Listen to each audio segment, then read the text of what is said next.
Hello viewers, in today's lecture, we will discuss about the demographic profile of Asia. Effective development is a function of awareness of resources. Likewise, effective development planning requires awareness of the composition, growth and change of population. Demographic profile focuses on things like population size, population growth and decline, population distribution and other population characteristics.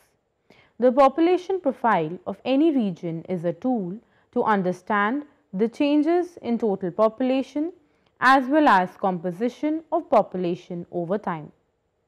It analyzes the past and present characteristics of a region such as age structure, dependency ratio, birth and death rates, fertility rates, life expectancy, sex ratio, etc. World population profile. Before we undertake to study the population profile for Asia, let's look into the world population profile. During the 20th century, the Earth has sustained a remarkable and unprecedented increase in its human population. Since 1900, world population has increased from a total of about 1.7 billion people to 5.9 billion in 1998 and to 7.2 billion in 2014. The most populous country in 2014 was China, followed by India. However, in 2050, it is projected that India will replace China. During this period, we have passed successive billion population markers in increasingly shorter periods of time, reaching 2 billion by 1927, 3 billion by 1974 and 4 billion by 1974 and 5 billion mark by 1987. If this trend continues, then after reaching the 6 billion mark in 1999 and 7 billion in 2012, as is what clearly happened, the population will reach 8 billion mark in 2026 and in another 17 years, population will touch 9 billion mark. As per the Census Bureau projections, the world population will increase to 9.3 billion in 2050. Population growth varies from one group of countries to another as a result of differences in initial population size and differences in growth rates. World's less developed countries constituted more than two-thirds of the world population in 1950 and the LDC growth rates have been much higher than those of world's more developed countries. But the rate of population growth in the world's less developed regions has declined since 1960s and is projected to decline into the next century.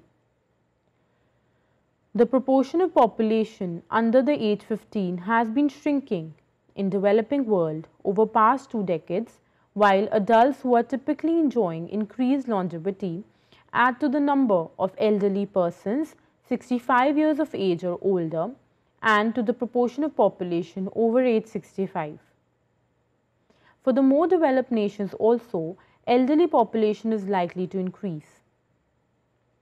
Age structure has changed differently across regions between 1970 and 2014. In 1970, just under one half, 48% of the world's population was younger than 20. A nearly equal percentage was between ages 20 to 64 and only 5% was 65 and older. Today, as a result of lower fertility rates and longer life expectancy, the share of global population under 20 has dropped to about 35%. The global rate for child mortality in 2012 was almost one half at 1990 rate, declining from 90 deaths per 1,000 live births to 48 in 2012. Globally, maternal mortality rate dropped from 380 deaths per 1 lakh live births between 1990 and 2013. The nations are becoming more urban in nature. It is projected that by 2025, nearly 60% will be urbanized, and 4 out of 5 urban residents worldwide will be living in a town or city in the third world. Population profile of Asia.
Asia has witnessed the most rapid demographic change in the world.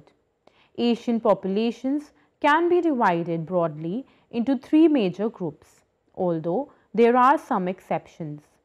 The first group consists of most East Asian populations and several countries in other parts of Asia. These populations completed their demographic transition some time ago. Their recent and current fertility levels are lower than 1.8 children per woman, and life expectancy tends to be higher than 74 years. Their recent population changes have opened the demographic window to economic development, and most of these countries have experienced rapid economic growth in recent decades. Because of their very low fertility rates and remarkable reductions in mortality, these countries have witnessed and will continue to witness rapid aging. Many of them have experienced or will soon experience a notable decline in the working age population, or even a decline in the national population. The conventionally defined old age dependency ratio will further increase in most of these countries. If their far below replacement fertility levels are not reversed soon, the age structure of these populations will become even more top-heavy or biased towards old people. The second group of countries, which is spread right across Asia and includes countries such as Turkey, Indonesia and Oman, has largely completed its demographic transition, but fertility levels are either slightly higher than replacement or have only reached this level recently. Their life expectancy is generally within the range of 70 or 75 years. Largely for this reason, the proportion of old people is still growing relatively slowly in these countries. Most of these populations will have low or declining dependency ratios over the next few decades, which together with favorable development policies and adequate investment could bring about the kind of rapid economic growth that has been seen in many Group 1 countries. Creating enough jobs will be a major challenge over the next 20 to 30 years. The third group of countries is largely from South, Southeast and West Asia. Most of these countries are still in the late stages of demographic transition. Their fertility rates are still notably higher than replacement level, and life expectancy is generally lower, in some cases much lower than 70 years. Rapid population growth will continue to be a major challenge for them, and some will see their current population more than double by the middle of the century. This will lead to increased population density, a high dependency ratio, and strong demand for employment, and these factors will put great pressure on socio-economic development. In some of the Group 2 and Group 3 countries, the high population density, increasing demand for jobs, and low standards of living will also produce a strong push which could lead to increased migration. In the 1950s, the Asian population as a whole was still in the early stages of demographic transition. Fertility and mortality were both higher than the world average, with a total fertility rate of 5.8 children per woman and a life expectancy of 43 years. Great demographic diversity still exists. Asian populations have experienced remarkable demographic changes, but the process, magnitude and consequence of these changes have varied. The demographic transition has been more rapid and more dramatic in Asia than anywhere else in the world, particularly in East Asia. In 1950, women in South Korea could expect to bear more than 5 children on average. In 2000, they could expect to bear fewer than 2. Over the same 50 years period, life expectancy in China increased from 41 to 71 years. Other countries, particularly in South and Central Asia, are only part way through the transition from high to low mortality and fertility. The table shows the population profile for Asia between 2000 and 2015. The annual rate of population change was around 1% between 2000 to 2005 and 2010 to 2015. The density of population increased from 120 to 142 per square kilometer. Median age also increased by 5 percentage points. The total dependency ratio declined from 56 to 47 per 100. Crude death rate remained almost same. The crude birth rate declined from 21 to around 17 per 1000. Life expectancy showed increasing trend. The net migration rate was almost same for both years. Mortality and fertility. In Asia, as elsewhere in the world, economic growth and modernization caused a drop in death rates well before they had an effect on birth rates.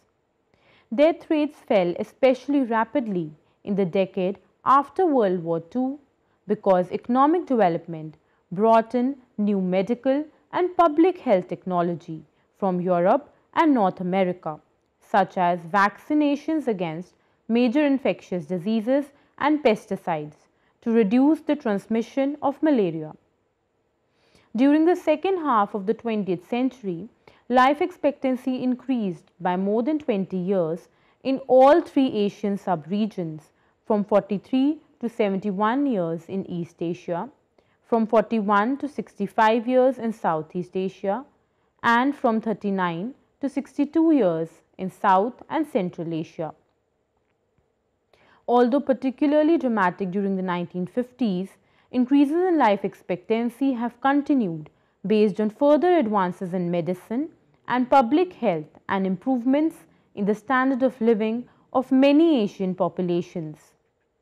The rather sudden access to life-saving technology, largely imported from West, has produced much higher rates of transitional growth in Asia than occurred historically in Western countries. Between 2000 and 2050, fertility in Asia as a whole, as measured by the total fertility rate or TFR, is projected to decline from 2.7 to 2.1 children per woman. Fertility in Asia is expected to drop to replacement level by about 2025. Over the same 50 years period, life expectancy at birth is projected to increase from 66 to 77 years. Even though life expectancy increases throughout the period until 2050, the crude death rate is also projected to begin increasing after 2015.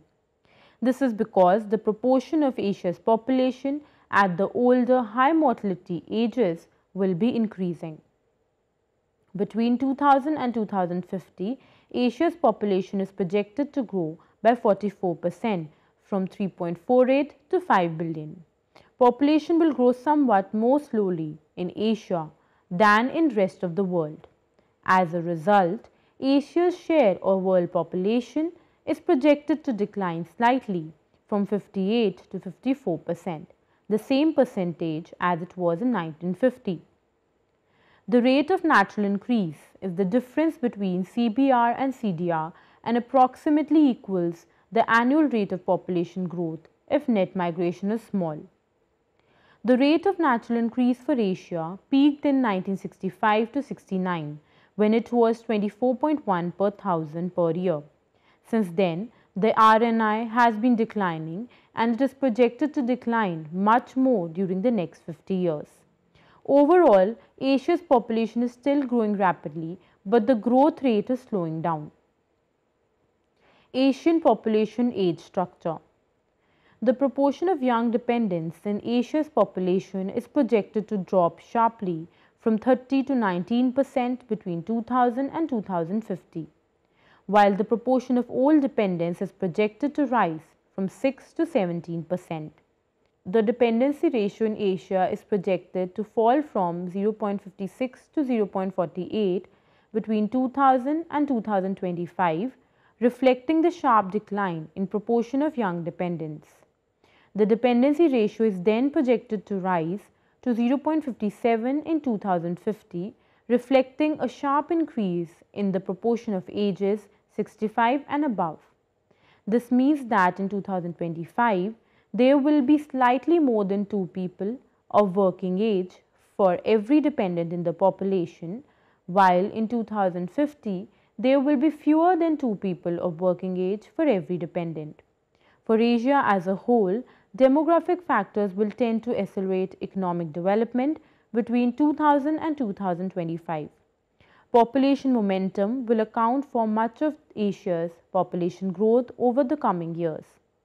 Fertility is projected to fall to the replacement level of 2.1 children per woman by 2025 and to change little between 2025 and 2050. Yet, population is projected to grow between 2025 and 2050 from 4.5 to 5 billion. Population momentum will account for virtually all of the growth during this 25 years period. The table shows population profile for different Asian regions in 2015. The annual rate of population change was around 1% for Southern and Central Asia and 0.5% for Eastern Asia and 2% for Western Asia. Population density was the highest for Southern Asia at 285, followed by Eastern Asia at 139 and lowest in Central Asia at 17. The median age was 37.9 in Eastern Asia and in all other regions it was around 26 years. The dependency ratio was lowest at 38.6 per 100 in Eastern Asia and more than 50% in the other regions. Crude death rate was 5.3 per thousand in Western Asia and in other regions it was around 7%. Crude birth rate was lowest in Eastern Asia at 12 per thousand and was above 20 in the other regions. Life expectancy was reasonably good in all regions. Net migration rate was positive only for Western Asia, meaning that more people were entering here than leaving it. For rest of the regions, it is negative. Projections for the 3 sub-regions of Asia. There are large differences among the populations of East, Southeast, and South and Central Asia. The demographic transition is most advanced in East Asia and least advanced in South and Central Asia, with Southeast Asia in between in all three subregions. Life expectancy is projected to increase between 2000 and 2050. The crude death rate is also projected to increase over the full 50-year period in East and Southeast Asia and between 2025 and 2050 in South and Central Asia. This occurs because growing proportions of these populations are in the old age group. In East Asia, the total fertility rate was already below replacement in 2000 at 1.8 children per woman. According to United Nations medium variant projections, fertility in this sub-region will increase slightly to 1.9 in 2050. At the other end of the spectrum, fertility in South and Central Asia is projected to decline from 3.3 to 2.1 children per woman. In Southeast Asia, fertility is projected to decline from 2.8 to 2.1. Because fertility is much lower in East Asia, population will grow slowly there than in other two sub-regions. As a result, East Asia's proportion of the region's total population is projected to decline from 43 to 33% between 2000 and 2050. The proportion in South and Central Asia is projected to increase from 32 to 51%, and the proportion in Southeast Asia is projected to increase slightly from 15 to 16%. By 2050, population aging will have progressed much further in East Asia than in other sub-regions. In East Asia, 24% of the population will be age 65 and above, compared with 16% in Southeast Asia and 13% in South and Central Asia. Conclusion: Asia's growth rate is very high. Given its wealth of resources and ecological and biological variety, it is in a perfect position to support this growth as well. Unfortunately, Asia's rapid growth and fast economic development is threatening its limited resources through quick expansion, destruction of natural habitats, and urbanization. It is predicted that Asia's population will continue to grow for quite some time, which will continue to put a strain on its resources. Based on current estimates, it is projected that national populations will grow in every country of Asia with the exception of Japan through 2050. Some countries including Afghanistan, Nepal and Pakistan will double in population during this time, while India, Vietnam, Malaysia and other countries will see especially high growth rates. Unfortunately, it is currently projected that the countries which will grow the fastest are the ones with the lowest income in the world, and these countries will be the least capable of handling the extra stress on resources. This is all for today's lecture.